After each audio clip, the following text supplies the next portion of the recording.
Joan, what's up mga ka-idolo? Today's video nga pala, tara, samahan nyo ako para kuhanin yung ating uniform sa basketball mga ka-idolo, dahil ito nga pala ay naiwanan dahil nagkaroon ng problema mga ka-idolo, nawala siya dun sa final list para magawa siya mga ka-idolo.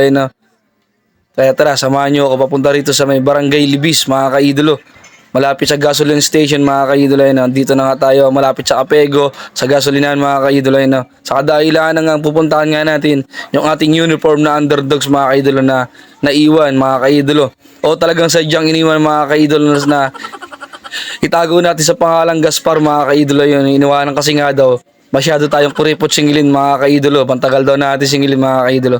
Ang nag-iwan nga pala na yan ay itago natin sa pangalang Gaspar mga ka-idolo. Nandito na nga tayo sa JKP Titus mga sports. Dito na nga tayo mga ka-idolo para kuhanin yung ating uniform. At maya maya nga lang nakuha na natin siya mga ka-idolo. At okay na siya mga ka-idolo. At dito na nga mga ka-idolo, nakauwi na tayo sa aming bahay mga ka-idolo. Joke lang po yung ka-idolo, sinabi ko na sadyang iniwanan po, hindi po. Talaga pong nagkaroon ng problema sa final list kaya hindi po siya nakasamahan pagkuha mga ka-idolo. At dito nga atin na tinignan nyo.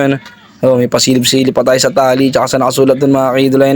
At eto na nga, napaka-quality naman ng aming symbol ngayon. Underdogs. Napaka-solid mga ka-idolo. Dito nga atin na isusukat na yung maya-maya.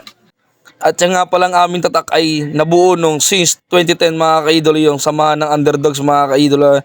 Nabuo yung aming samahan na pangalan na Underdogs since 2010 mga ka-idolo. Napaka-solid ng aming samahan. Kahit minsan na lang kami magkasama-sama ngayon, at dahil meron na nga kami kanya-kanyang pamilya, talagang solid pa rin pagka kami nagsama-sama mga ka-idolo. At dito ngayon naisukat ko na siya mga ka-idolo. At tumarang pa nga yung aking darling. At medyo malabo pa pala yung kuha ko. Medyo madilim pala mga ka-idolo, pero talagang napakaganda na yan, lalo pagka nakasapatos pa yan. Tapos meron ka pang mahabang medyas dyan at may sa braso mga ka-idolo. Dito ngayon napasayo pa tayo mga ka-idolo.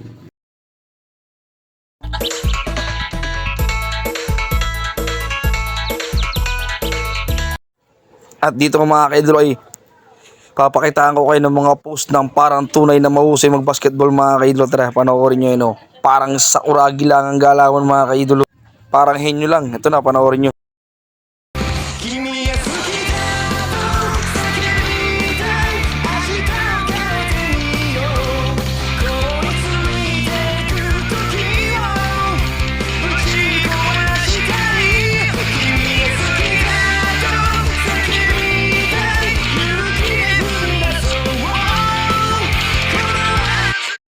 At hanggang dito na lang mga ka-idol, at kung magustuhan yung video to, huwag niyo kalimutan mag-like, share, and follow na din. Salamat! God bless!